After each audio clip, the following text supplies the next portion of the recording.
Hello everyone, Michelle Perda here. So here's a situation. A member in this group had posted about how she's having a hard time with her in-laws. Her family adores family time, and I'm assuming, based on her posts, they are always wanting to be involved in their grandchild's life, in her case, grandson.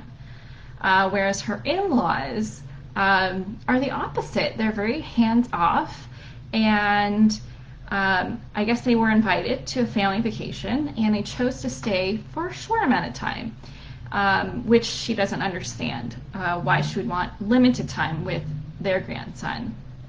And she explained that her son was being a little bit testy, and so she started to yell at him. And the in-laws were very disapproving with how she was managing the situation. They were shaking their heads, making comments, and essentially what it sounds like is being critical and judgmental.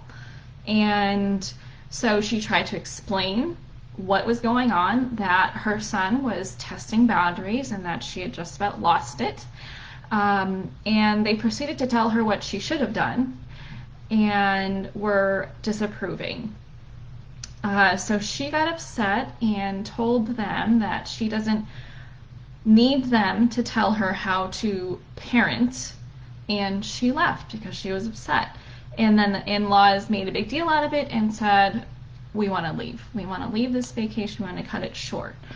And so this live is all about addressing her situation. So if you have a little bit of a variation in your experience, share it in the comments, and we'll get into it if I have time before I have to hop off. If not, I will comment back after my call sometime this evening or maybe tomorrow. So here are my thoughts.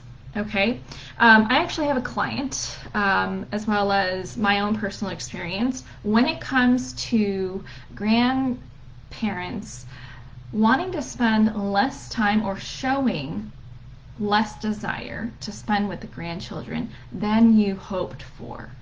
Okay, this is the case for my dad. My dad is not present very much. Like, he's met my kids, except for Ellie. He hasn't met her because of COVID. He's not the type who will reach out and say, hey, when can I see the kids again? When can I talk to them on the phone? And then I have my in-laws who are like the complete opposite, where they are trying to be very, very involved. And so when this comes up, I get it. What sounds like is you're grieving. You're grieving over what could be a beautiful relationship, right? You love your son so much, and you think they're amazing, and you just can't understand why someone who's related to them, as close as a grandparent, wouldn't want to spend just as much time with them. And so my question to my client who came to me with this was, well, it sounds like they know what they want, and they're setting their boundary by not pretending. And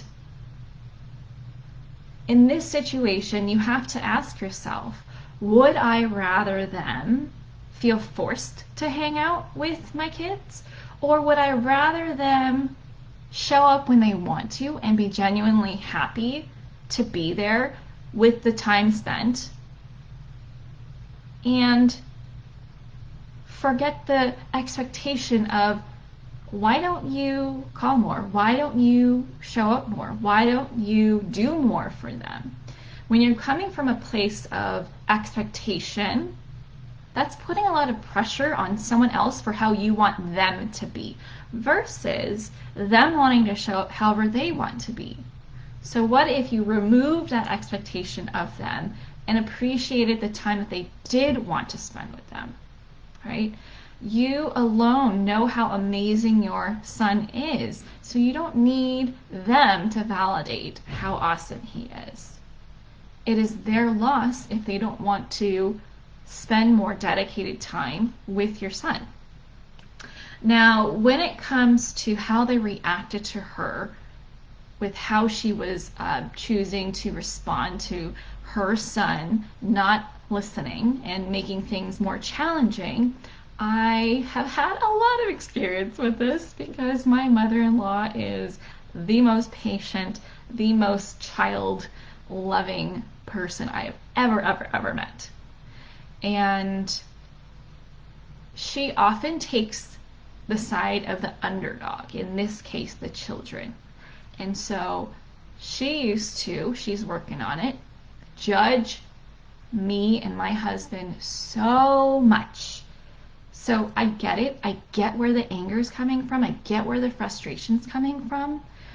And what really helped me in this situation was to consider, where is she coming from? Where is this criticism coming from? Is it to make you feel bad? Is it to offer help? It sounds like they were suggesting different ways to respond to her son. And in the moment, the ego loves to come in and say, how dare you tell me how to raise my son? Now, I'm not saying you need to follow what they say because they don't know the whole story, which it sounds like this mom tried to justify. And what I want to offer you is take what they say with a grain of salt. Whatever they say does not have to be how things are done. Now, if you didn't like their approach, that's something you can speak to. And I love that she said, if they want to spend time with us as a family, that's what they're going to say. And the beauty behind that is that you're willing to let them in to see the realness that is your family. And what I think is lacking in this conversation is the mom's need or the parent's need for compassion and support from the grandparents. It sounds like the grandparents are solely focused, from my interpretation of the situation, is solely focused on the reaction and experience of their grandson, rather than acknowledging the struggle of the parents as well. For me personally, when I was going through this a lot with my mother-in-law, I had to remember or think of her intent. Her intent was to actually help us become more conscious parents, to be able to open the lines of communication and end the power struggles between us and our kids. Did she have valid points? Absolutely.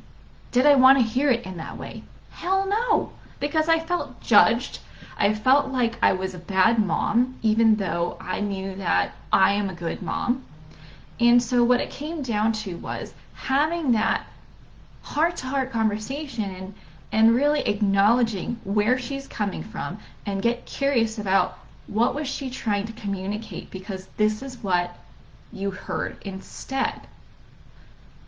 I want to assume that they're not trying to judge you and that they're coming from a place of love, and that it's really just the approach that needs to change. That they see that they've made mistakes in the past and you're reminding them of those mistakes and the consequences that have come out of those mistakes. That is what happened with my mother-in-law. She used to do what we did or are still doing to some effect. And she didn't want us to have our relationship with our kids be negatively impacted. And so she wants to save us from making the same mistakes, in addition to saving her grandkids from unnecessary grief or loss of self-esteem or loss of confidence or whatever negativity comes out of those experiences of being yelled at or feeling like they did something wrong or that they're bad, so on and so forth. And so it really took us to have that conversation with them, like, look, we love you. We love that you want to offer support. The way it came across was, fill in the blank. And we could really use your support by you doing this instead. Okay? Now, she also mentioned that she's assuming, or I think she's assuming, that they're upset because of the way they delivered the discipline to their son. But I'm wondering if that's an assumption, and instead they're upset with how she was not receptive to their feedback when they're trying to help. I'm not sure what it is. Without really having that back and forth, I can only assume what's going on. If it is because of how she was talking to their grandkids and they just cannot deal with it, then that conversation needs to happen. Like, look, sometimes us parents lose it. I'm sure you've lost it in the past because parenting is hard. It's the hardest job, in my opinion. It is 100% the hardest job that I've ever taken on because it doesn't end. It's like 24/7. And that while you can appreciate their help and their guidance and their experience, their wealth of experience with parenting, that you could do without the judgment. Instead, offer suggestions. Or maybe just zip it and remove yourself if they're uncomfortable with witnessing that. And that you love them so much that you don't want to live in La La Land where you pretend everything is like Disneyland, everything is perfect. You're going to lose your cool. People make mistakes. People are human. We are made up of emotions. We can be happy, we can be sad, we can be upset. This is just the whole gamut of what it means to be human. We are not just supposed to be all positive and rainbows and sunshine. That is not real.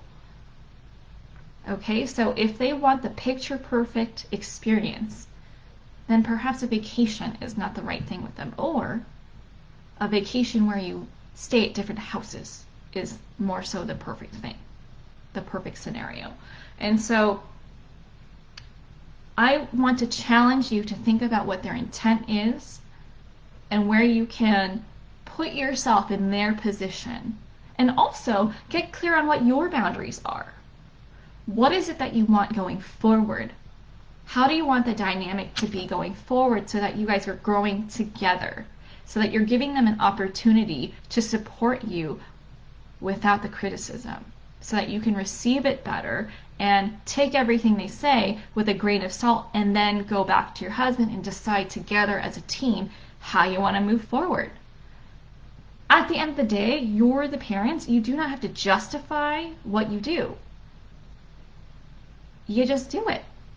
They can have their opinion, and that's fine. If they choose to have those ill feelings towards you guys, that's on them.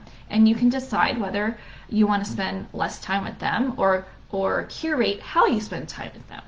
Sending you all my love. I get it. I see you. Struggles with in-laws is something else. But I wish you lots of compassion, lots of understanding, lots of confidence to stand your ground, but also speak your truth and listen with an open heart. I hope you guys have an awesome night, and I will see you guys later. Bye.